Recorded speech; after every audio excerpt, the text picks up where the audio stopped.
The following is presented by the Cheeky Bastards.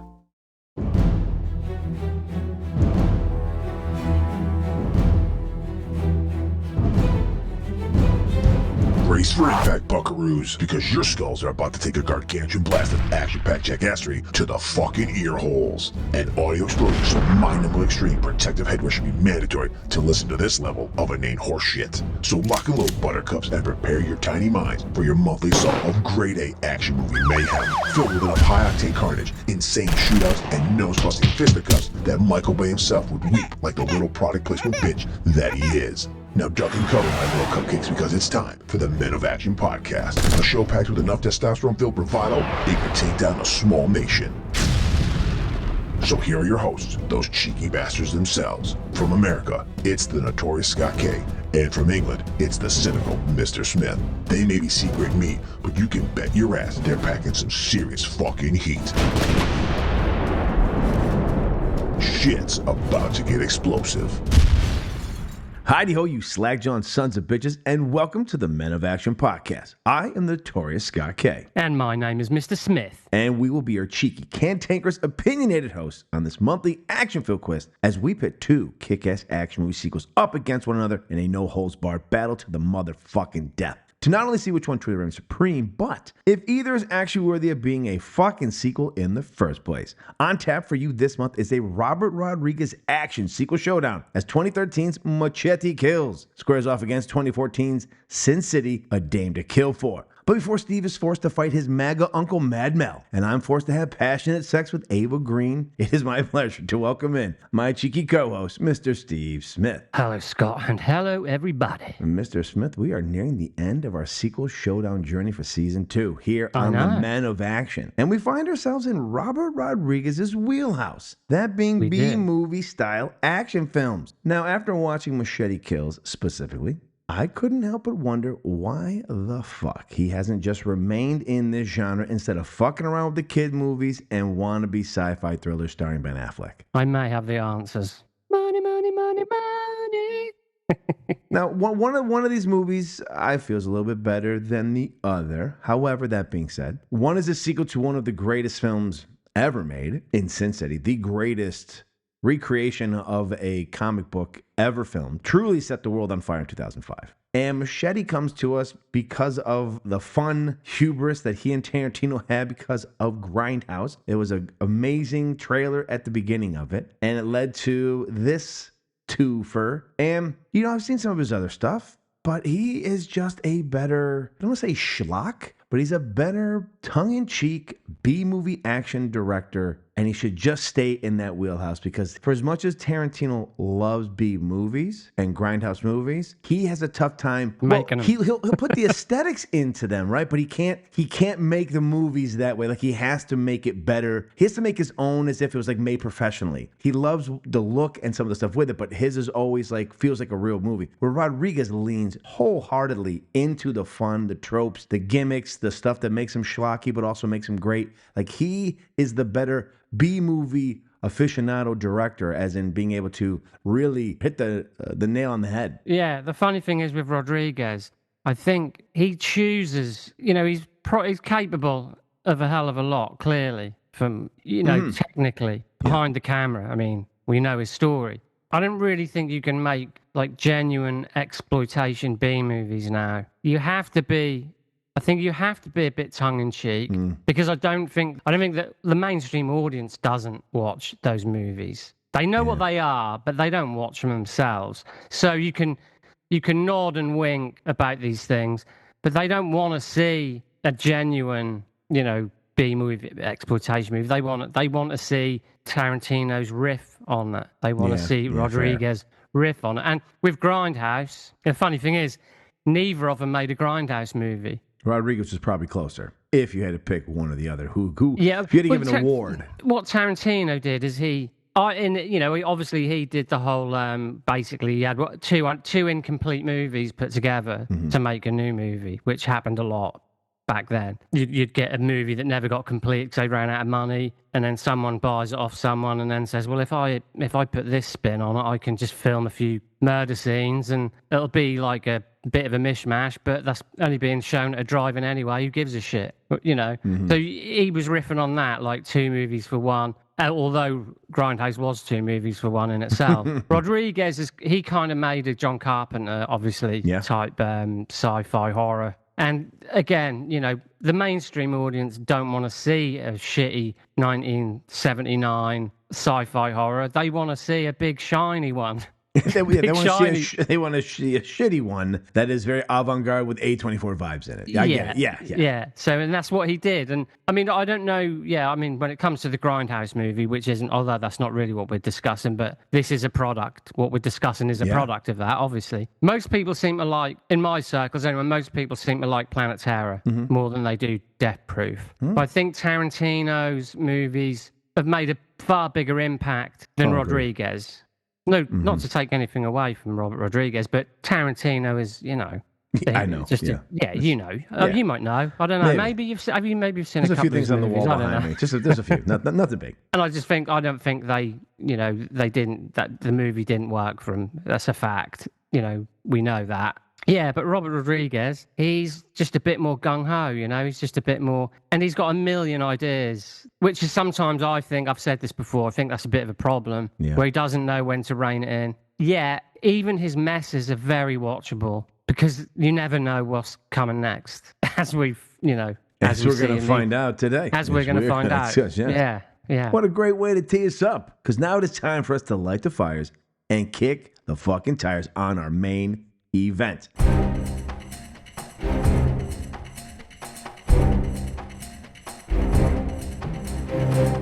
And now the moment you've all been waiting for, our Robert Rodriguez action sequel showdown main event. In the red corner is the 2013 Robert Rodriguez action film Machete Kills. And in the blue corner is the 2014 Robert Rodriguez action film Sin City, A Dame to Kill For. So get ready for a no-holds-barred head-to-head collision of 2 Robert Rodriguez action sequel stalwarts. 2 movies enter, only 1 movie leaves. It's time for the Men of Action movie face-off. Let's get ready to rumble!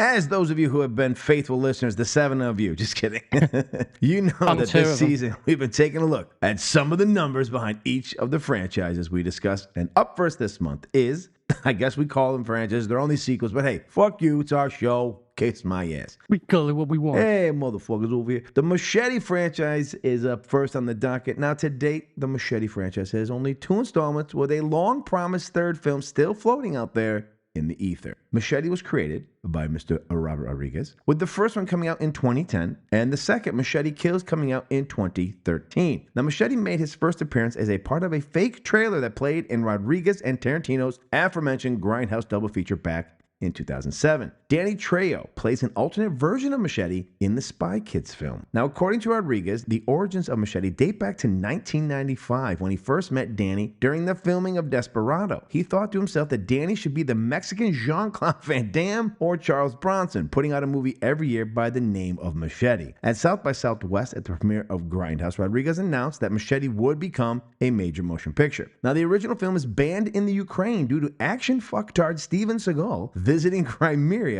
during the Russian occupation. Before Machete Kills, a fake trailer for a 3rd Machete film entitled Machete Kills Again in Space plays, and it is reinforced at the end of the film as well, with the film claiming that Machete will return. However, in 2015, Trejo told Halloween Daily News that the film was happening. In 2023, Rodriguez said that they had to make the film for the fans at some point. However, given Trejo's age, which is pushing 80, and no real plans to make the film, a 3rd movie seems unlikely at this point. The franchise has been nominated for 2 Razzies, both for Worst Supporting Actress, for Jessica Alba and Lady Gaga, and has won one of them, that honor going to the amazing Jessica Alba. This franchise has had 2 directors, with Robert Rodriguez helming both. He also had a co-director in the first film. The Machete films to date have been made on a total budget of $37.5 million, with a worldwide box office of $63 million.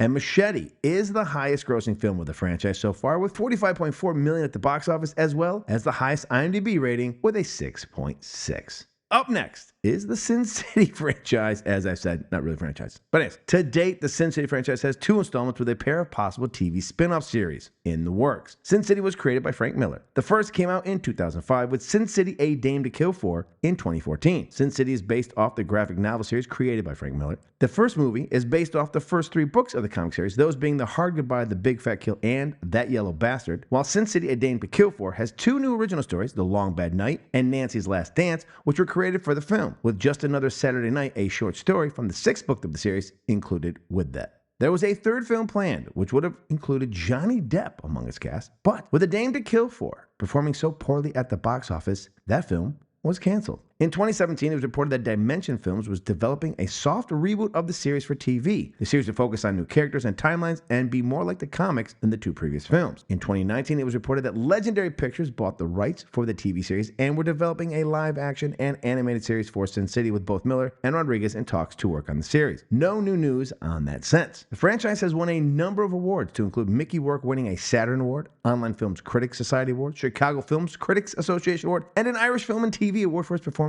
as Marv. The film itself won a Saturn Award for Best Action Film and Best DVD Special Edition Release. It was also up for the Palme d'Or at the 2005 Cannes Film Festival, with Rodriguez winning the technical grand prize for the film's visual shaping. Sin City was also nominated for some really prestigious awards, 3 of them being the 2006 MTV Movie Awards, where it won Sexiest Performance for Jessica Alba, as well as being nominated for 3 2005 Teen Choice Awards. So suck on that, Machete.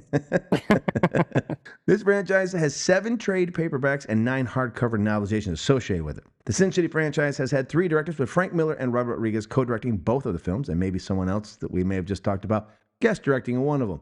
You figure out who that might have been. The Sin City films to date have been made on a total budget of $105 million, with a worldwide box office of $198.1 million. Sin City is the highest grossing film in the franchise with $158.7 at the box office, while it also holds the highest IMDb rating with an 8.0. Now, up first in the red corner from 2013, it's Machete Kills. It's time for the tale of the tape. Machete Kills was released in 2013, written by Kyle Ward and based on a story by Robert and Marcel Rodriguez, and directed by Robert Rodriguez, starring Danny Trejo, Michelle Rodriguez, Mel Gibson, Sofia Vergara, Vanessa Hudgens, Amber Heard, Damian Bashir, Charlie Sheen, Walton Goggins, Cuba Gooding Jr., Lady Gaga, Antonio Banderas, Alex Vega, Jessica Alba, William Sadler, and Tom Savini. Made on a budget of $20 million and grossing $17.5 million at the box office. It holds a 6.9 rating on IMDb with a 29 critics and 35 audience score on Rotten Tomatoes. On Letterboxd, Steve gives us 3 stars, while Scott gives it 4 stars. The U.S. government recruits Machete to battle its way through Mexico in order to take down an arms dealer who looks to launch a nuclear war so that he can create his own society in space. In Open Roads Films, Machete Kills.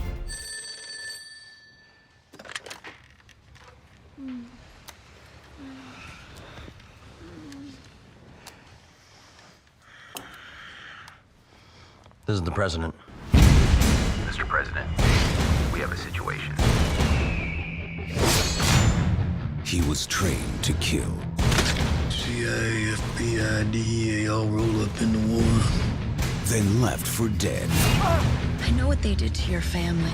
And now he's back Machete. for his most dangerous mission yet. We need you, Machete. There's a revolutionary south of the border. He's got a missile aimed at Washington. Noah had his arc. I got mine. Machete, go kick some ass. I'll be your handler. You ready for this? Good for calls, texts, tweets. Machete don't tweet. The enemy may have a missile, but we have Machete. Machete kills. That's what he does. You can't beat my army of super soldiers. Bring me my double Ds. Hook her up, lover boy!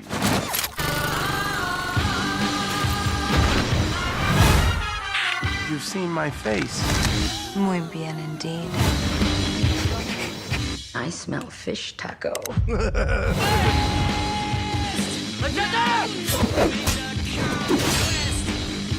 Let's do this. You can't beat me. Because I know your every move. Nobody knows Machete. Machete Kills.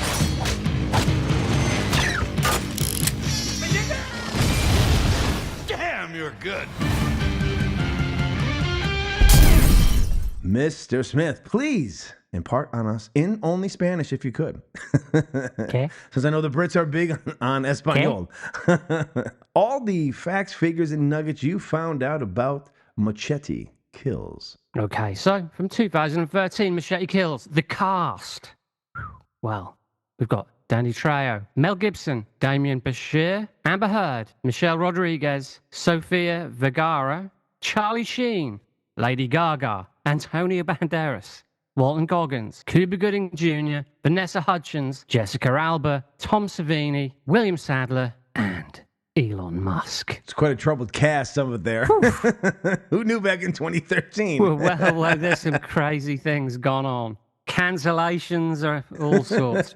You name it, he got it. So yeah, Machete Kills was filmed in 28 days. This is the first time Mel Gibson has ever played the main antagonist. Gibson's villain, Luther Voss, is loosely based on Elon Musk, who Rodriguez met during a visit to SpaceX. This is the first film of Charlie Sheen's career in which he is credited under his birth name, Carlos Estevez. He is humorously given an introducing credit. During the fight between Machete and Luther Voss, the William Wallace sword from Braveheart can be seen behind Gibson. As previously stated at the beginning of the movie, there was a trailer for Machete Kills in space. Now, in the interview Rodriguez had with Deadline Hollywood, he said, I put that trailer in there to satisfy the fans. This is pretty much what it would look like. You can see it in 2 minutes instead of 2 hours. And it never satisfies them. When someone wants something that bad, we have to do it.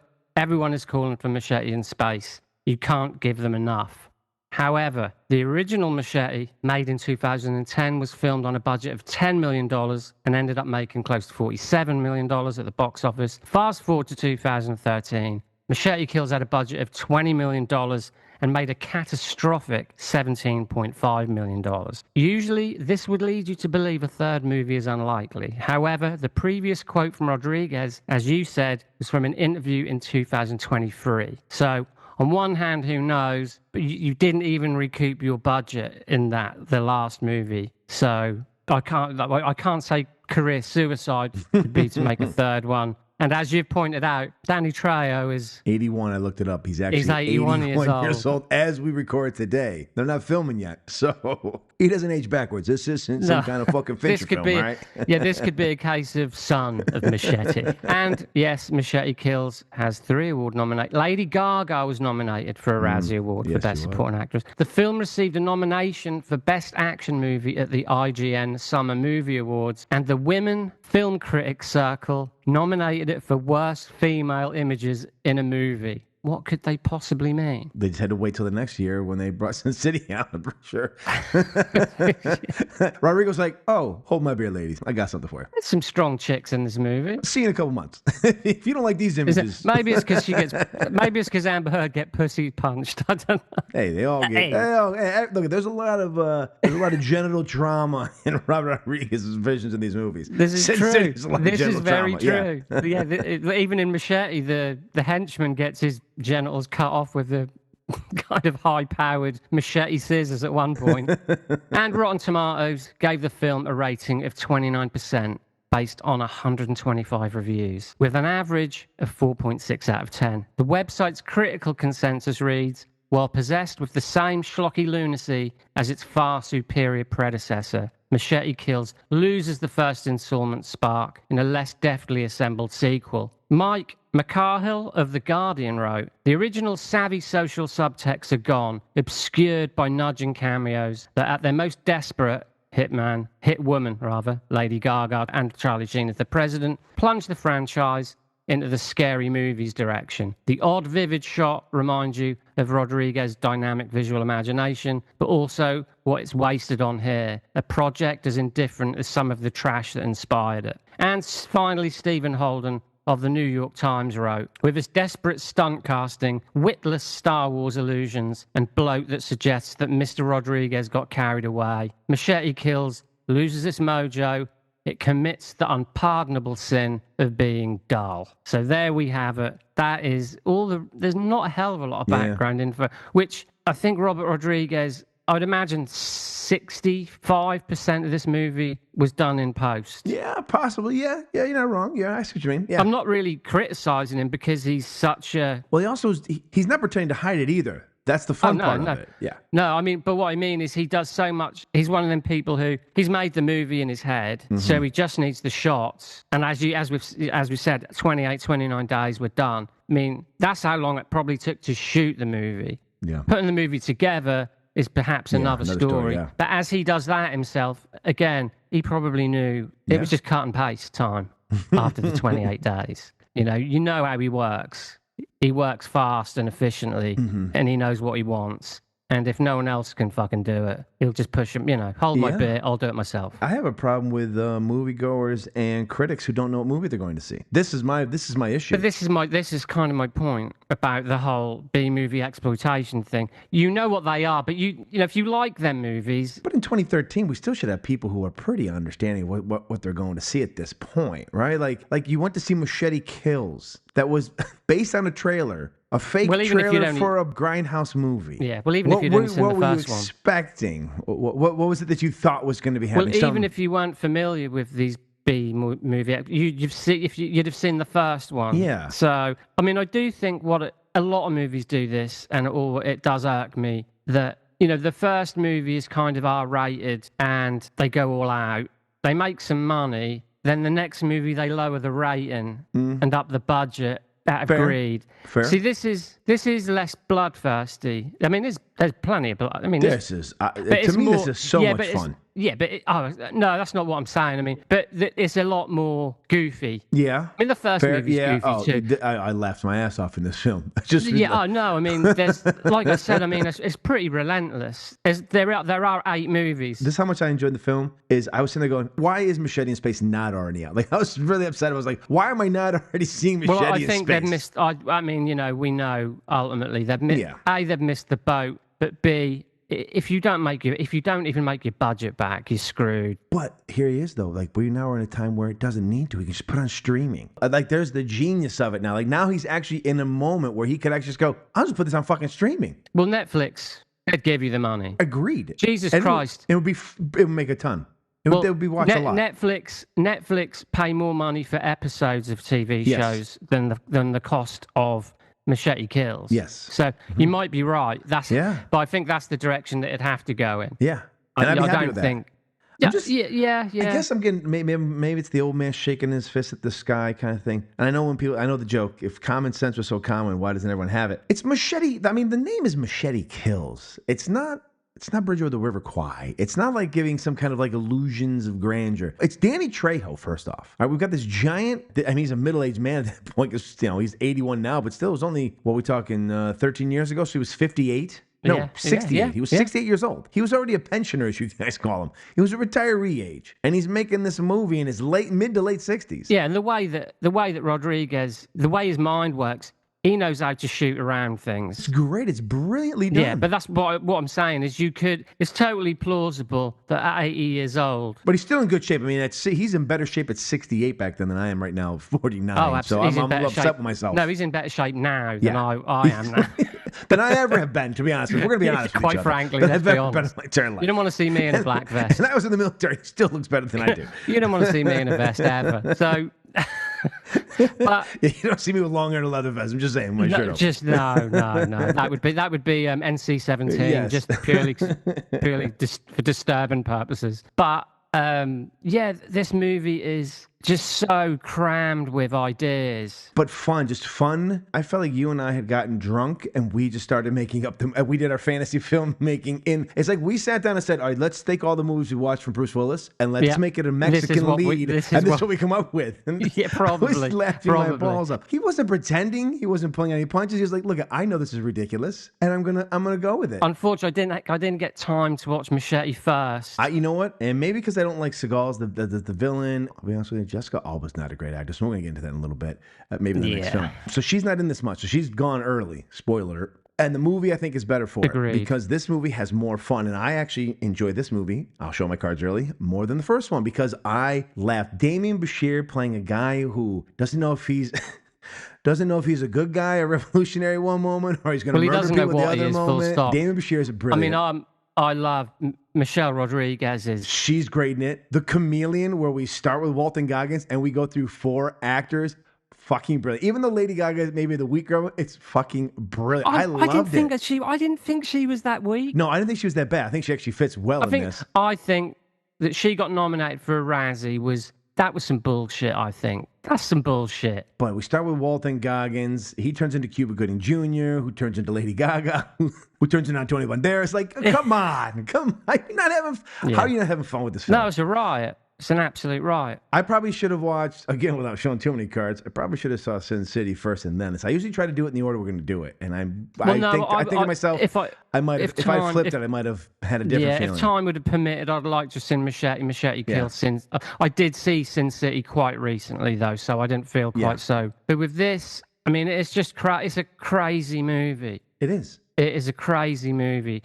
The influences are coming from left, right, and center. It's so much fucking fun. And then the tongue-in-cheek, like, it's clearly that the vehicle that Mel Gibson's character Vaz takes Danny Trejo around is designed right out of Star Wars. He goes, all right, so it's a Star Wars. I like, they don't pretend it. They go, I'm a Star Wars fan. I love it. Well, he even says I'm a Star. Luther Voss, he does say that he is a Star Wars fan. And, you know, Mel Gibson is... Mel is the bad guy. He's phenomenal. He's a Bond villain. This is like... He's leaning into it. He knows what people think of him at this time. He's like, you know what? I might go with it. Just go with it. He totally embraces it and goes for it. But this is going to sound strange coming out of a white man's mouth, but I love that Robert Rodriguez leans into some of the stupid stereotypes we believe about Hispanic people. I have 2 Hispanic people as ICE agents. And, I mean, obviously now as we're talking, how crazy that's going right here in America. But back then, 12 years ago, chef's kiss for that. Taking on the military, who's then taking on the cartel, who then takes on a bunch of men dressed up as luchadors who are all white. It's just fucking brilliant. Like I was like, okay, I'm in. I'm in. I'm in for this whole thing. The 3D, put on your 3D glasses for the sex scene with Amber Heard. I can understand why Johnny Depp lost his mind a little bit. Amber Heard, 2013 Amber Heard? She's crazy as shit. I was right. Hey, listen. You'd put on the luchador mask and put on the 3D glasses as well. Don't you lie. You son of a bitch. I did jack off to it, yeah. The one weird thing, and the reason I say it's weird is because I have kids. So I have seen Spy Kids movies. I've seen them all because my kids were the age when they came out. Right. The young girl from Spy Kids is in this film. She's not a young girl anymore. She's a grown woman. It's just weird to see her dressed up as a whore. She has giant boobs now. You're just kind of like, but she was just like you know what I mean? Like, it's just weird. Like, I know how adult thing goes, but normally you grow up with somebody. It's like we all start off as kids, and then the girl you grew up with next door, you're a year or two younger, older. She's older. Right. Like, we all grow up. I was an adult when this little girl was on screen. I'm still an adult, and now she's like an adult, and it just feels so, I feel like Jeffrey Epstein's going to come pick me up on a plane. So I'm like, wait a minute, isn't that the girl from, you know what I mean? Like, my mind is like, yes, she's sexually attractive, but you're also going like, but she was also in Spy Kids as a kid. You're kind of like, your mind is just fucked with it. Because when you watch someone grow up, it's different than just them walking into your life as an adult. I'm like, that's an attractive young lady, as opposed to being, I saw her grow up as a kid. It's like, it's just... Yeah. But as mentioned earlier, Michelle Rodriguez is they call her one eye. Blatant. Then she's no eye. Yeah, but she's like the blind. Then she's the blind fucking swordswoman or whatever. She's just, and the choice of weapon. The weaponry. It's brilliant. It's brilliant with the electric machete. When he says, "Oh, my inside-out gun isn't working," whatever, and then just turns people that's out. It's fucking brilliant. It's going to. It's everything that you want a B movie to be. And maybe I'm so giddy and love this movie so much because of our journey and what we have asked for. Imagine just half of what we saw in Machete Kills is in any of those Bruce movies we watch. Half of it. How much better would they be? Right? Because this movie doesn't hold back. It doesn't care. It knows what it's trying to make. It is absolutely true to form. So anyone who gives this like a bad grade, you, 1, don't know what you're talking about. 2, you didn't watch this film and you don't know what field they're playing in. So you really don't, in my opinion, it'd be like me critiquing women's tennis. I know nothing about tennis, let alone women's tennis. And for me to go, I think this game is boring, I have no idea what I'm talking about. This is always my thing, right? Where, look, they say everyone's entitled to an opinion.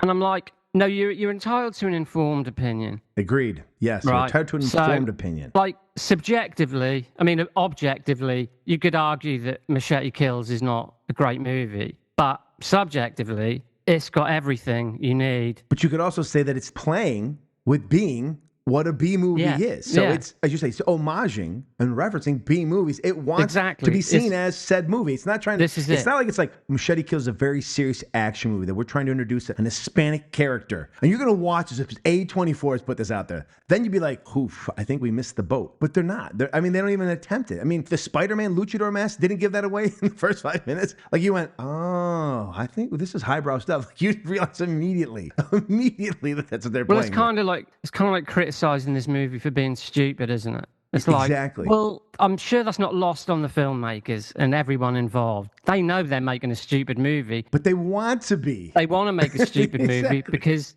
otherwise you couldn't put all this shit in any other movie. It has to be a stupid movie. For Machete to hang a wire from a moving a helicopter propeller and swing around chopping people up with a cosmic machete. Well, how about this? They're doing this for fun. The Fast and Furious want us to believe the bullshit that they're putting in the movies is possible. They're breaking physics and not being tongue-in-cheek about it. They're like, it's family. We could definitely swing a car on a helicopter across. It's like, get the fuck out of here. Half these cars would be broken by the time they landed. Come on, that people. you can go, that's stupid. And I would be like, you're 100% right, because that clown is actually thinking that we're like dumb as it is. Like, no, you could do this. He's the Joe Rogan of movies. I know physics in vehicles. You go, these are stupid movies. He is intentionally doing this. It's just fucking ridiculous. He flips the boat like the nose dives the boat straight up so it lands and goes down the pier and cuts the people in half. Like, we all know it's impossible. It's hilarious. I mean, it even deserved credit if he'd made it up as he went along. Well, I think they might have been. Because it was fine with me. It is coherent, so I'm sure it is coherent. It's almost like they had the dice and they're like, roll it. What happens next? Like, all right, we're going with this one. Well, there's a little there's a really small at the end at the end credits. There's a moment they show an outtake of Amber Heard, and she basically says that's why they're filming the fight with her and Michelle Rodriguez, and she said you can't just surprise someone with a pussy punch. So that's clearly like she didn't know they were going to do that. So they clearly made that up on the spot. It's worth it. And I'm sure they made up a lot of things on the spot where Rodriguez is like, here's a cool idea. Why don't we get Danny Trejo hanging from a propeller with a cosmic machete chopping people in half? Just genius. We can do that. The fun thing is they're making fun of every time Machete is told someone's important, they get killed, and they're not as important as everyone thinks they are. Like Damon Bashir cannot be killed. He gets killed and held onto his heart. It's like, hey, we're good. Don't worry about it. It's just Sometimes heart's still beating out of his body.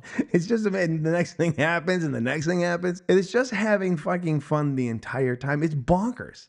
It's absolutely bonkers. I can't believe. I find it hard. I genuinely find it hard to believe that it didn't even make its budget back. That only 20 million. Maybe a fail at the pushing it. Yeah. I don't know. Just seems strange to me that this movie coming out in October or February should make, because those are like, Halloween area. Like you put something like this out, it's going to be fun. But especially if you just drop it in February or March, the doldrums of movies, you have a really good chance for a movie like this to land and people be like, oh man, I fucking love that movie.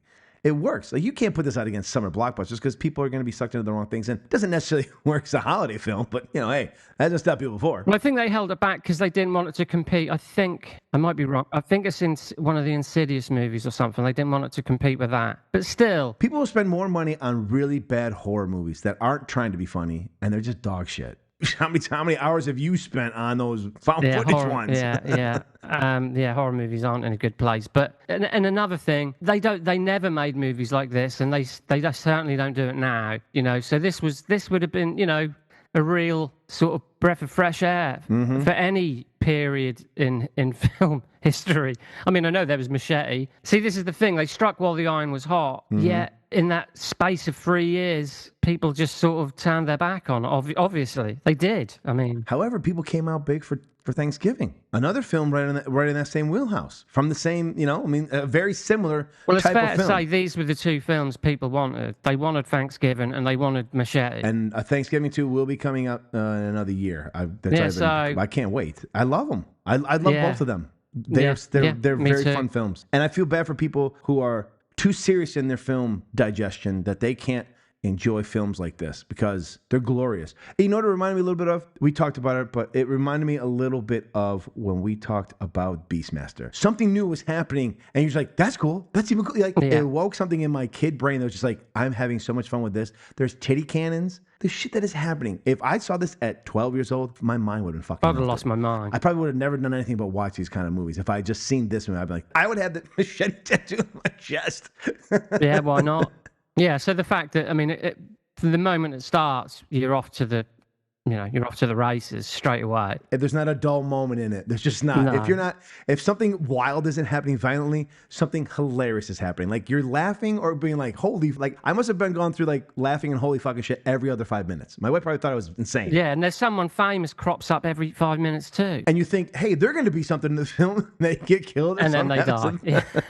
And not just like a heart attack. Like they're brutally murdered. They get It's cut in always half. great. Like the first guy you're talking about who gets pulled up into the thing, like he's supposed to be the bad guy that Machete's going to have to encounter, and he kills him quickly. And then there's more of them. You're like, how the fuck did he survive? His intestines get caught in the propeller, and he just. It's insanity. Yeah, too much fun. Too much fun. You know, we have said, and I've said openly on my Tarantino show that I don't think that Rodriguez is a great writer. I stand corrected. He's a great B-movie dialogue writer. Some of the lines he writes in this, and even when we get into Sin City, obviously him and Miller go through them, but some of the lines he has in this film are fucking choice, just hilarious lines. Like leaning into some of the stuff we get from the Corey Large folks every now and again when we were watching them in the Bruce. Like they're throwing out some stuff in there, and I'm just like, this is fucking amazing. So I will take my hat off and say I apologize to Mr. Rodriguez, as he is adept at the B-movie dialogue language, for sure. Yeah, my main issue with Rodriguez, I've said it before, is he could rein it in a little bit, but not in these movies. In these movies, just go for it.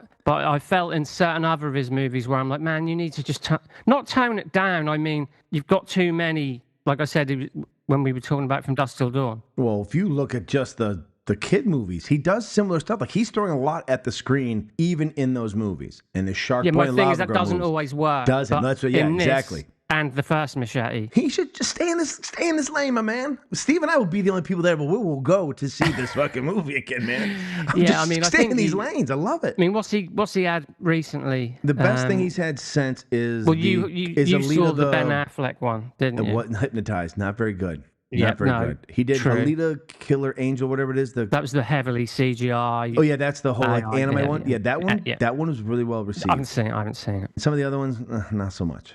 Again, just stay there, man. Just stay in these stay in these lanes, he's tried. You know, he's sort of trying different things. Granted, but don't. Yeah, well, this is it. Honestly, you're good at what you are. Just and that's okay. So some people we've talked about it. Scorsese's tried different things. What's his best stuff? He's got a wheelhouse, and there's a reason he's good at it. I get it. You want to try something else, but look, sometimes you are just good in this area. You and I are like, hey, we could be actors. No, we're podcasters. We know where our lane is. We're not just gonna, because we think, hey, maybe we could. No, we know where we are. So just stay in your lane and do good with it. You're killing it. We need Machete Kills in space. Absolutely, we do. And then have him have a kid, and we just keep it going. Then we got Son of Machete. Son of Machete. Yes, Son of Machete on the moon. Son of Machete on fire. Come on, what the fuck is happening? Let's go. Let's do this. All right, now I think it's pretty obvious, but do you feel that this film is worthy of being a sequel to the first? Absolutely. I imagine partly a lot of stuff he didn't get to do in the first one as well. He put in this, so he probably was like, his mind was just brimming with ideas, and he was like, we'll do that in the next one. I think it expands on the first. It kind of exaggerates things even more. Mm-hmm. And it's such its own Machete. The world of Machete is its own thing. It is. And like you said, you could just put him in any situation, any fucking crazy, silly idea. It could work in Machete. Yeah. You've got so much going on, and it all kind of, you're following it. It's easy to follow, with all this craziness, you'd think you'd be a bit, you've got a bit lost here, and you lost your way, and I don't know if he can pull this back. No, this is, these are simple stories. These are, good guys, bad guys, and crazy set pieces, and it's a formula that I think he could have run with. 100%. If Machete Kills would have made some money, they would have done Machete Kills in Space in 2016. They'd have just had another few years gap, and maybe would. Hey, maybe even would have got Leonardo DiCaprio in the third one. Actor subject to change. It ends up being Mel Gibson, and he's so fucking great. Actor subject to change in the movie you're about to watch. Yeah. So yeah, this is definitely a worthy sequel. Love it. Now, for my ranking of it, it's my favorite over Machete. In fairness, haven't seen Machete in a while, but there's just something about fucking Seagal that rubs me wrong. I like the guys we got in this. The Bashir is fucking firing on all kinds of cylinders. He's great. The Walton Goggins, the whole chameleon thing, I fucking love, and Mel as the bad guy, I love. Well, so I think he got Hateful Eight because of this, right? Bashir, he did. and Walton, yeah. And Rodriguez said to Tarantino, "You need to check this guy out." Oh, and let's not forget, we forgot to mention the Doctor from Planet Terror's in it. Yes. When he says the average person passes wind 14 times a day, when he's sewing him up, like that's important information. And it just goes nowhere. That's the best part. Yeah, it's just a pointless little cameo. Just letting you know. Yeah. Yeah. So I mean, we could just talk about this movie. Yeah. I had a ton of fun. Yeah.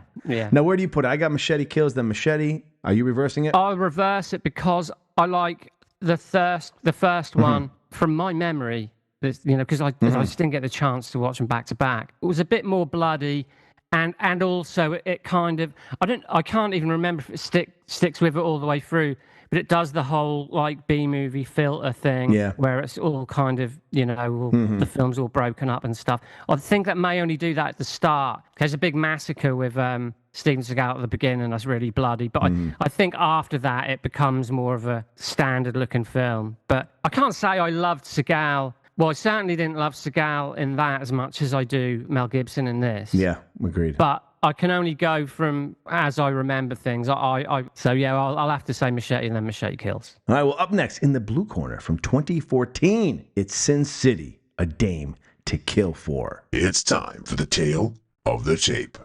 Sin City, A Dame to Kill For was released in 2014. Written by Frank Miller and directed by Frank Miller and Robert Rodriguez. Starring Mickey Rourke, Jessica Alba, Josh Brolin, Joseph Gordon-Levitt, Rosario Dawson, Bruce Willis, Ava Green, Howard Booth, Dennis Haysbert, Ray Liotta, Stacy Keach, Jamie King, Christopher Lloyd, Jamie Chung, Jeremy Piven, Christopher Maloney, Juno Temple, and Lady Gaga. Made on a budget of $65 million and grossing $39.4 million at the box office. It holds a 6.5 rating on IMDb with a 43 critics and 44 audience score on Rotten Tomatoes. On Letterboxd, Steve gives it 2 stars, while Sky also gives it 2 stars. The damaged denizens of Sin City return for another round of stories from the mind of Frank Miller. Marv struggles to recall a nasty run-in with some frat boys, while Dwight McCarthy forsakes his battle with his inner demons to help Ava Lloyd, the woman of his dreams and nightmares. Meanwhile, Nancy Callahan, mad with grief and rage over Hardigan's death, vows revenge. Same town, same people, different stories. In the Weinstein Company's Sin City, A Dame to Kill For. Sin City's where you go in with your eyes open. Or you don't come out at all.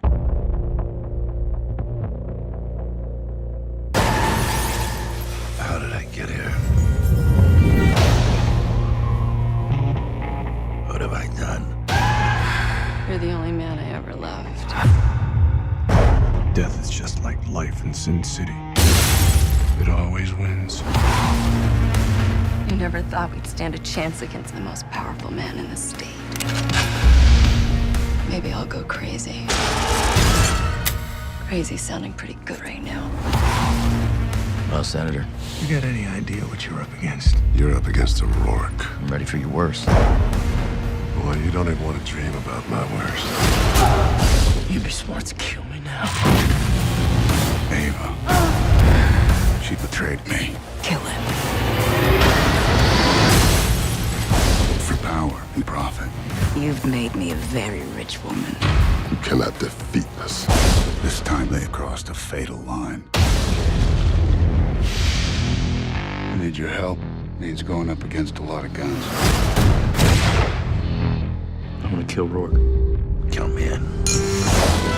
Power is a fragile thing. I need them to know the price of defiance. Now, who wants to play?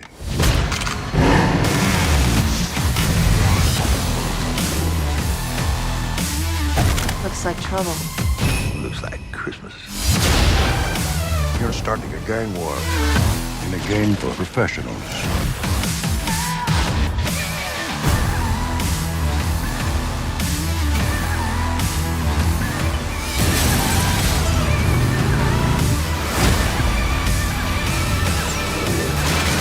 Never lose control. Never let the monster out.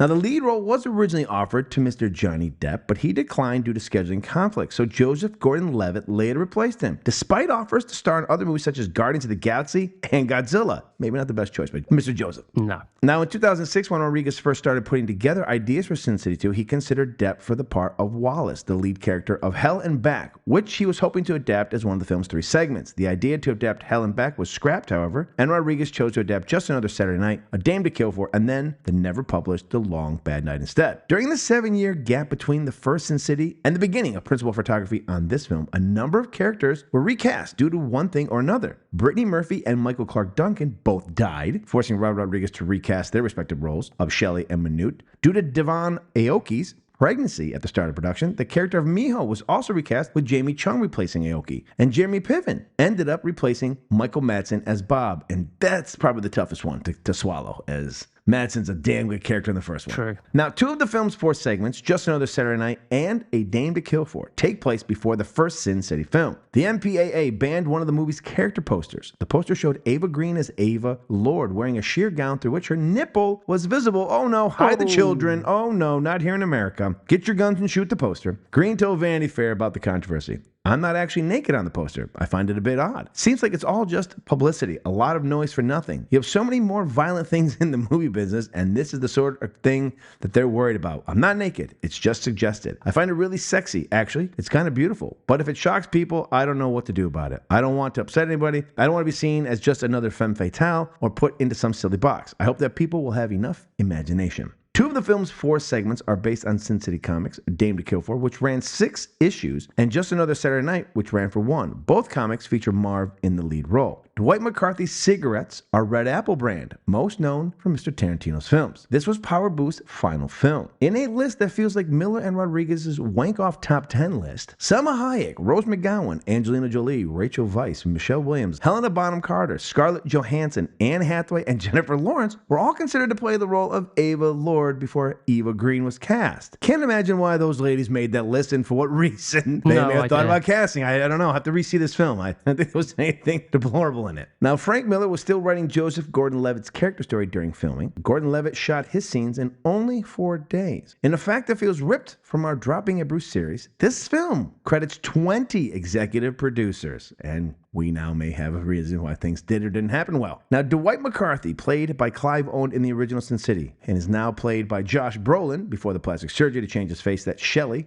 played by Brittany Murphy, mentions in the first movie. Clive Owen was set to reprise the role of Dwight McCarthy in the final scene of the Dame to Kill For segment, playing the new face of the character. However, due to schedule conflicts with his TV series The Nick, he wasn't available, so Josh Brolin ended up portraying Dwight's new face with the help of prosthetic makeup. That's a shame, because that would have been a nice tie. That would have really sewn, no pun intended, sewn that whole arc together, because that's the first thing they mention when you see the new film. Or the original. Now, this film has a body count of 75. Quite impressive. Alonso Duralde of The Wrap gave the film a negative review, saying this is Rodriguez's 2nd sequel in a row in which he turned sex, violence, and exploitation into an occasion for dullness. For a film loaded with decapitations and gun-toting ladies in bondage gear, Sin City gets really tedious really quickly. Justin Chang of Variety gave the film a negative review, saying, rare indeed is the movie that features this many bared breasts, pummeled crotches, and severed noggins and still leaves you checking your watch every 10 minutes. In a review that feels like the reviewer has a chubby for Eva Green, Tom McCarthy of The Hollywood Reporter gave the film a positive review, saying, as an exercise in style, it's diverting enough, but these mean streets are also well-traveled that it takes someone like Eva Green to make the detour through them worth the trip. Wouldn't it be because she's nude in most of it now, would it, Todd? Betsy Sharkey of the LA Times gave the film a negative review, saying the greatest sin of Frank Miller's Sin City, A Dame to Kill For, is the way it's highly styled, is brought low, visually stunning, but emotionally vapid. Unrelentingly violent, its splendiferous comic book cast mostly squandered. And finally, Remobo Letterbox writes, an unnecessary but welcome return to the monochrome world where the anti-heroes have the best lines, the villains have no moral rock bottom, and Jessica Alba is still the worst actress to be allowed in motion pictures. But how about those tits on Ava Green? Half star. I may have added the last line. I don't remember. I don't remember. I may have added that last one. Could be. Now, I remember not enjoying this film like the first one. And look, this is a tough one because Sin City is so good, right? Like the weight of the first one is so heavy on the second that when we're talking about Machete, not that Machete, the first one, isn't good, but there's not a high bar. Like, it's not like Machete Kills has to fucking, change cinema in order for us to be like, wow. Like the one person said, there's more nudity in this film than the first. There is a lot of violence in it, just like the first. There is some good gore. I mean, the visuals are still amazing, and the acting is still amazing. Just, it doesn't have the power or excitement in the stories as the first one did. And maybe the cast is better in the first one. There's still a strong cast, but the first cast is it's spectacular. It's a home run. Bruce Willis is almost like in one of our movies. Why he's in the film, I don't know. He just comes in and out. Like, as a ghost, is unnecessary. Jessica Alba she's a conundrum, right? Like, she's in a bunch of movies recently we've watched. Well, you didn't watch this one, but Sean and I, for my Tarantino journey, we watched The Killer Inside Me, because that was a Tarantino. You love that movie? I love that movie. But then I love the book too, so. But Jessica Alba is playing like the hooker that she doesn't want to get naked. Like, she wants to be a lot of strippers and whores, but doesn't want to do the nudity. That's a problem. When you're playing a stripper, that's a problem. And I'm not trying to see Jessica Alba naked. I don't want people to think like that. But like Ava Green, and we know why she's doing it. Like, there's a point for her character. Her character is a seductress. She knows that she can trap men through her nudity and sex. She knows that she can absolutely play them like a fiddle because of that. And we understand that. But if you're going to play a stripper in Sin City and you don't take off your clothes, then you shouldn't have the role. I'm sorry. I don't care that Jessica Alba is also Hispanic and he wants to give her... women who aren't strippers take off their clothes in the movie. Yeah. That's what makes it worse. Yes. Not saying I want to see Jessica Alba's titties, but I want to see Jessica Alba's titties. I'm just saying, if you're going to play the character, then play the character. That's all I'm saying. You're not exactly a huge name. She's not. Is she? She's not. She's attractive. I mean, of course. I mean, you're playing a prostitute in the movie that you like, which was okay, but never nude in that. But there's a lot of sex scenes, but so it's like, okay, then why are you taking this role? Yeah. It doesn't make sense. It's not like someone said to her, hey, we're going to make you do this, the stuff we want to now put into it. It's part of the role. So they should have been like, look, here's what the role is going to require. Are you comfortable with that? If you're not, then you know what? The role's not for you. And I think that's just the proper thing you should do as a person. Well, I think Robert Rodriguez would do that, right? Like, hey, listen, Ava, this role is going to require this. This is what's in the comic book. This is why this person is doing what she's doing. And they'd be like, you know what? All right, I'm good with that. If they're not, that's fine. Someone will be. Perfectly fine. But Jessica Alba ruins this, and the pacing is all over the place. It really is, and it hurts it. Believe it or not, this is the first time I've seen it. Oh, really? Okay. Because it kind of was a big disappointment from anyone I knew who saw it, and I was like, I don't know. I just thought, it's one of them movies. I kind of know what I'm going to be getting anyway. So I thought I'll get to it eventually, and I just never got to it, basically. So this was a first-time watch for me, and everything about it is weak. Everything. It is. I think the Levitt, whatever his name is, that's a pointless story. Not great anyway. Just not. Jessica Alba's story about getting revenge on Rourke. Not great either. Not great. I mean, Josh Brolin is great, as is Mickey Rourke, and him and Mickey Rourke teaming up together. That was the highlight. Rourke is always the best part in both these movies. Well, clearly, it's a role he was born to play, which is amazing. Absolutely. But when they team up and go after the bad guys or the badder guys, that was excellent. A lot of the fun in this movie is just being back in that world. Yes. And agreed. how well they shoot it all and put it together. Yeah. It's like watching a comic book. That's just a pleasure to watch. But I am not the world's biggest Eva Green fan. Okay? I'm not a big fan of hers, really. Is that her name, Eva Green? She had a name? What was that? The one with the big tits over here. No, I'm not the biggest fan of hers. What I like about her, though, is she does play this songstress. She is born in the wrong era. She would have been amazing in the 30s and 40s in the noir movies there. She is that perfect damsel. She is the femme fatale of that era. She just has that look to her. Yeah, she does this smoldering thing, but she does that in everything. She's a bit of a one-trick pony. I agree. I'm not disagreeing. But I genuinely just felt, Michael Clark Duncan not being in it does hurt. Dennis Haysbert is good. And the Asian girl Aoki, stuff like that, but they replace him with someone that just doesn't work. That pisses me off. Stuff like that, like I'm not supposed to notice, or I'm supposed to just let it go. And I got to admit, I was a little bit confused by Josh Brolin's character, Because I'm like, I must have, forgotten. I was a little bit like, so what, you're Clive Owen's character? Which, like I said, if the Clive Owen thing had happened at the end, that would have, all right, because they do mention it in the first one. Yeah, no, I know, but I was a little bit like, so how does this work with you looking completely different? Yep. And But I like Josh Brolin a lot. He's a great actor. I've seen him in, he's been in so many great things, apart from The Goonies. Oh, I didn't even know you had a Goonies t-shirt. I wore just for you today. You piece of shit. No, that was purely, I had no idea. I know. Surprise. Surprise, motherfucker. Surprise, motherfucker. But yeah, I really like Josh Brolin. And Mickey Rourke, like you said, is Marv. I'd have watched more of him again. I could have just watched. Yeah. Marv beating the fuck out of people. Everything is just lesser in this movie. From the first one, we're missing villains. So the really only villain is Rourke and then Ava Green, right? And that's it. In the first one, we've got Rourke, but he's got his brother, who's the priest. We've got what's his name, who doesn't say anything with them nails. Elijah Wood. And then we got the guy sing the Yellow Bastard. Like, there's real creepiness in the first film of real villains. Powers Booth is amazing in this film. I mean, the man was born to play a villain. He absolutely is. And someone made a comment. Powers Booth had like a fucking ego trip. How many times he says power within the fucking thing? Like, he's like, it's my name, bitch. He's great. Like, his eyes. I mean, he's fantastic as the bad guy. But he's the only bad guy, because we do have the Ava Green thing, Ava Lord, where she's, playing Brolin's character. The Ray Liotta character goes nowhere. You think he's going to be something more? That's like a cameo. That's just Christopher Maloney's underused. Hey, Maloney over here. He's underused, and then we don't get fucking Bob back. We don't get Michael Madsen. What's wrong with you over there? Huh? Yeah. It's not like Michael Madsen's like I say, I watched this very recently, and I was just like, it's disappointing. Because I can't quite. At first, I couldn't quite put my finger on it. But eventually, I just thought everything is just operating at just such a It pedestrian... doesn't have the excitement. The first one, Elba, is not used as much in there, which is still a weird story anyways, that Hardigan falls for a young girl, goes to prison, ends up trying to bang, whatever. We'll move on from that Epstein. We'll move on for that. Hardigan's on the Epstein list, all right. But Bruce Willis isn't there, and that's a big hole. He's a phenomenal character in that. Marv is a bigger centralized character in the first film as well, and then Clive Owen's character, they're all spectacular. It's a really well-crafted story in the beginning. We're missing guys like Benicio. I forgot, Benicio del Toro's also a villain in the thing. Like, we're missing him. Like, there's a lot that's missing.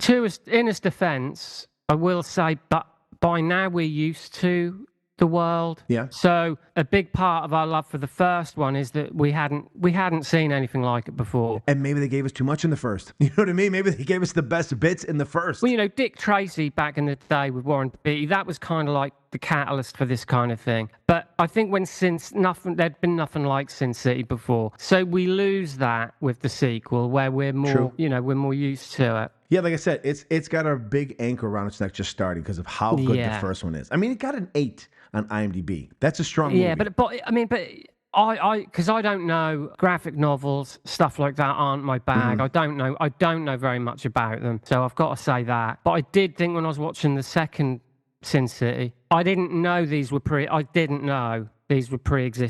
stories.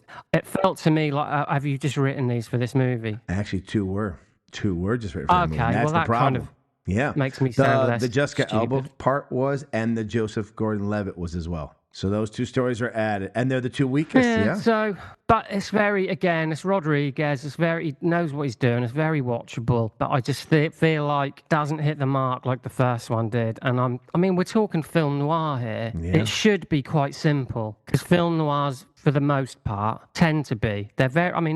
There's a formula. Yeah. And I just don't think they... Jessica Alba's... she's just... I don't know. It's just not a good character. It just isn't. She was better when she was playing the helpless girl that he's trying to hide away from Rourke. And without Bruce there to help her, it's not the same. And if they can throw him in there for 4 scenes to make him as a ghost and him make his little dialogue, but, he's underused. And you're just kind of like... It's almost like the film is like, damn, I wish we could bring him back to life. Because all of a sudden, I'm thinking they're going, oh, I remember him being on the poster. I thought, well, oh, wait, do we do a story earlier? Like, we get Hardigan back and we figure out something else? Well, no, that's what I thought was going to happen. I thought you were going to have it was going to go back in time. Yes. But yeah, so it's kind of a heroic failure. It's doing all the right. It's doing its best, great. But it's got a great cast in it. It just cannot live up to the older brother at all. But even Sin City is style over substance, yet this doesn't seem to have any substance. Like, Sin City had substance, but not a lot. It was very... It had some comedic beats. It had a real feel of a noir being told in a comic book form. Yeah. And there was some amazing stuff going on in it. And then the second one, just like, hey, we're bringing back some of your favorite characters, and they're going to do a few things, but we're not building on anything. No, that's it. That is ultimately it.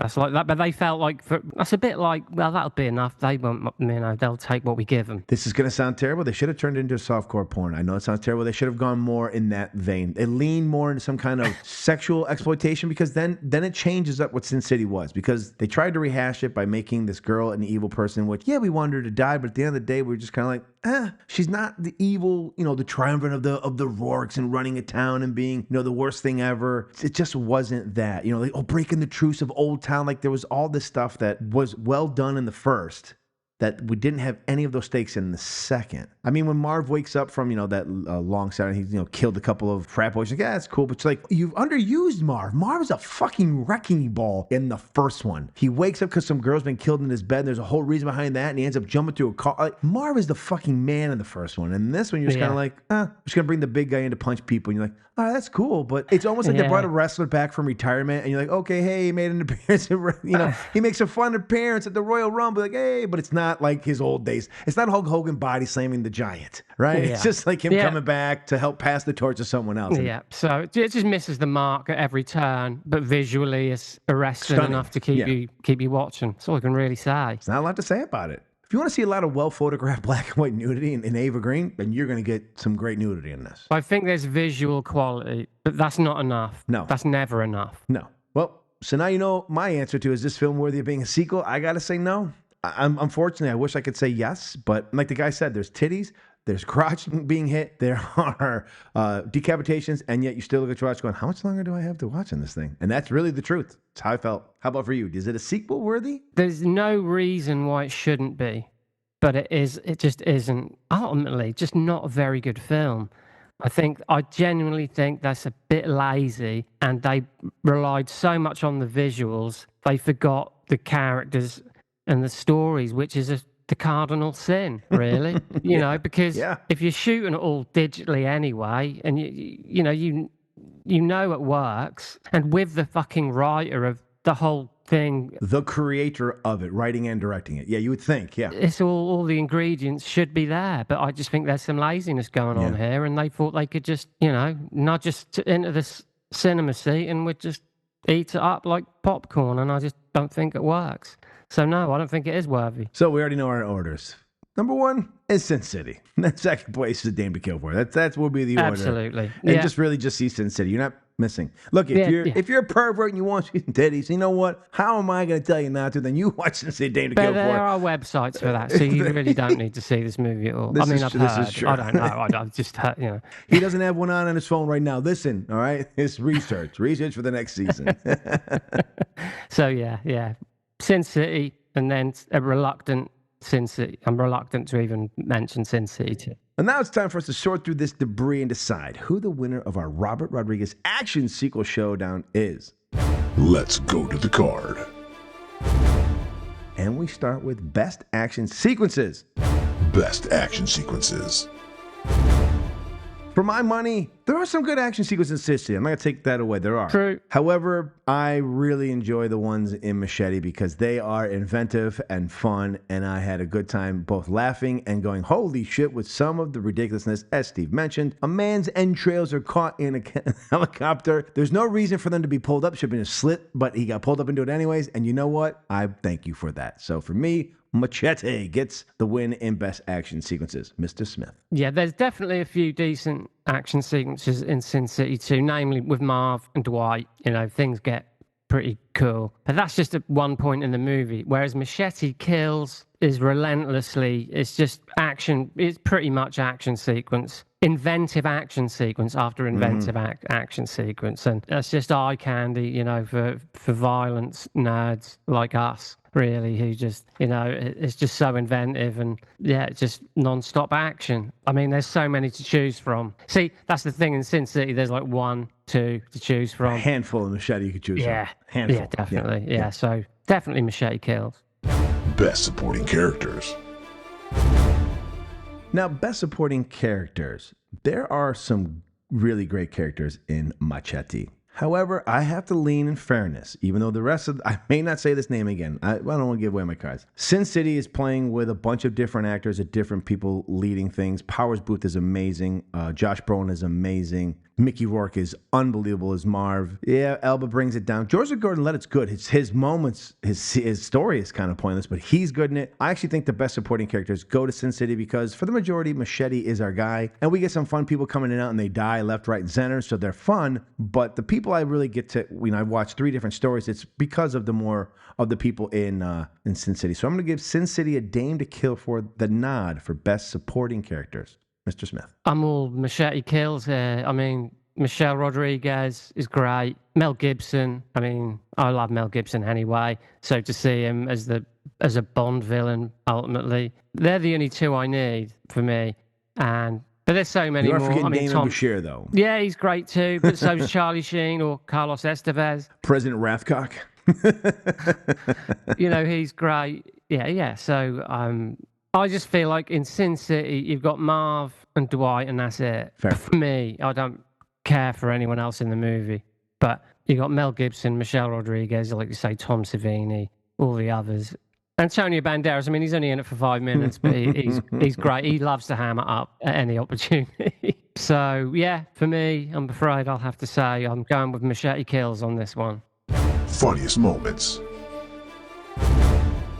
And once again, for funniest moments, we have a film that is playing in dead seriousness and one that is having so much fun it pulls its balls out, and that would be Machete Kills. Is the funniest. I laughed my ass off. I knew 3 minutes in, I'm like, I already know who wins the funniest moments. Sin City's deadly serious. It's a dark noir. There's not a lot of funny things. There was in the first one when we had a couple guys hitting the head with the swastika thing. Like, there was some funny moments where they had some funny kills and there was some humor in that. This is what Sin City 2 is missing. Yeah, that's a good point, It's missing its dark humor. That. There's no dark humor for it. And that, I think, hurts the film a lot. Yeah, it's a bit dour, isn't it? It's a bit, yeah. Yeah, no, I'm going to go with Machete Kills because it's just funny as shit. Oh, God. It's just everything. If you're not laughing your tits off, then you don't got tits. I know, yeah. Machete don't tweet. Most original plot. Now, more original plot. Ooh. Well, I mean, you could go either way. I mean, since they did make something up on the fly, but it's kind of coming off of a comic book. And unfortunately, the things they made up on the fly I don't think were very good. Machete is just literally, as we said, I think they made it up as they went along. I really do think they said, all right, we got ourselves into this corner. What are the possibilities we can get out of it? We can go this way. And they just picked the most insane one to go with, and they went with it. Because if I were to tell you plot by plot without telling the movie, you would go, what fucking movie are you talking about? You just made this movie up. Are you bullshit? Are you on cocaine? Are you on LSD? So I would give it to Machete Kills because it is just insane, but a beautiful insanity. Yeah, I think Sin City, really by design, they're formulaic. They're old classic stories. Mm-hmm. Gambler comes into town or femme fatales wrapping people around a little finger. That's been done a million times. But sending a Mexican revolutionary to space to fight Elon Musk is not. So Yes. 100%, yeah. Yeah, so really, the plot is crazy. All you have to do is say, I'm sending a Mexican to space. People are like, excuse me? Excuse me? What? What are you doing? Yeah, is this some kind of tongue-in-cheek thing you're doing? Yeah, so, the story is far more original. I mean, because film noirs, we love them because they're by the numbers, That's why people like them movies. I mean, I like some of them, but they're we know what they are. So definitely Machete Kills has definitely got the most original story out of the 2. Best action hero. Now, best action star. If we were talking the original Sin City, I would have to lean heavily to Marv. I would have to say it's Marv. Or even Clive Owen's character in that film. You could even make a case for Hardy. You can make a case for all 3 of those guys being the best. However, as good as it is to see Marv again, he's not used in the same. He's more of used as like, hey, I need a strong guy. I need a gorilla to come fight with me. So he's brought along as a team up. He's not necessarily the lead guy. And he's fun when he's in it, but we don't get enough Marv. And I think that's a big hurt. Josh Brolin's great, but he's not necessarily an action star. He's kind of reacting to things and getting caught and being fucked with by this woman. And then Jessica Alba is just drunk and cutting herself for some reasons. I don't know. It's hard to pick anyone from Sin City because the best guy isn't used enough. He was in the first There's film. no lead, is there? Yeah. There's no lead. So It's got to be Machete. And Machete may say, Danny Trejo may have 12 lines in the film as I think back on it. But the man doesn't have to act with his voice, as his physicality and his looks are spectacular. And so Machete Kills is the best action star in my opinion. Yeah, I mean, at least we got 2 movies with Machete, which I'm not sure we deserved one. The world didn't deserve him because they didn't show up for the second one. But we got 2 movies with Machete. Mm-hmm. I love Machete. I think he's a great action hero. Amazing. And there should be a dozen Machete movies. The Mexican Bond. I want to see, I don't want any more Mission Impossibles or Bournes or Bonds. I want Machete. I want more Machete. I do, yeah. So you know what? We would get a better Octopussy, I'll tell you right now. I'm just saying right now. There would be 8. The better movie. And finally, I think we know the answer for this, but the better movie. Once again, I'm going to lean with also Machete Kills. I had an absolute blast. I want more of it. The funny thing is the movie starts with the trailer for Machete Kills Again in Space as a fake trailer, and I was already in then. I was like, I'm in. I'm like, I haven't seen this one. This could suck, but I want Machete Kills Again in Space, and you haven't even seen your second film yet. So I was already hooked. I love it. I love the premise. It's ridiculous. It's fun. Sometimes that's what you want to go to the movies for. It's what Thanksgiving was. I love these ideas. So if anything positive came out of the unfortunate failure of Grindhouse, it is that we got Machete, and then we also got Thanksgiving. And I am so happy. Those 2 guys did something, and those are the fields they should play in because they are brilliant in those fields, and I love them. And yeah, they're going to go in a movie collection that I'll enjoy watching over and over again. So for me, the better movie is Machete Kills. Me too. Machete Kills. Both movies, really. Machete Kills, Sin City, Dame to Kill for. Utterly pointless movies, but one was intent on you having a good time, and one took itself far too seriously. So, I will watch Machete Kills again and again. Quite frankly, I don't think I'll watch Sin City, A Dame to Kill For again. I don't think I will again either, no. No. I mean, I judge a lot of films by would I put it in my physical media collection? Okay, would I pay $15 to $20 to have it in my collection? And that's usually a good sign for me. I own both Machete movies. I own Sin City, but I don't really feel the need to own Sin City too. So, no question. No. Sin City's such a good film. Why taint it? I don't want to taint it, Doesn't need a sequel. Nope. That's a perfect little movie, and I can go, like you say, just watch Sin City twice. Yes. But next time I watch Machete Kills, I'll be watching Machete first. That'll be a great double bill on a Saturday night. And you'll be crying that Machete Kills Again in Space is not real. You'll be very upset. You can watch that trailer on a loop. Oh, yes, you can. Machete Kills. And the winner is Steve scores his showdown 6-0 in favor of Machete Kills, while Scott scores at 5-1 in favor of Machete Kills. And the winner by unanimous decision is Machete Kills. So there you have it. Another sequel showdown is in the books. Now be sure to check out our socials in the coming days for our monthly gourmet and horseshit recommendations, along with our latest inductees into our top 100 underrated films of all time. And I believe we're up to number 32 at this point. When we get to 50, we will tell you the first 50, but you'll have to wait another couple of months. Now, be sure to join us again next month as we close out our 2nd season of The Men of Action and our 3rd season together. And who knows, we might even let you in on what's in store for you in season 3. There may be some people in space.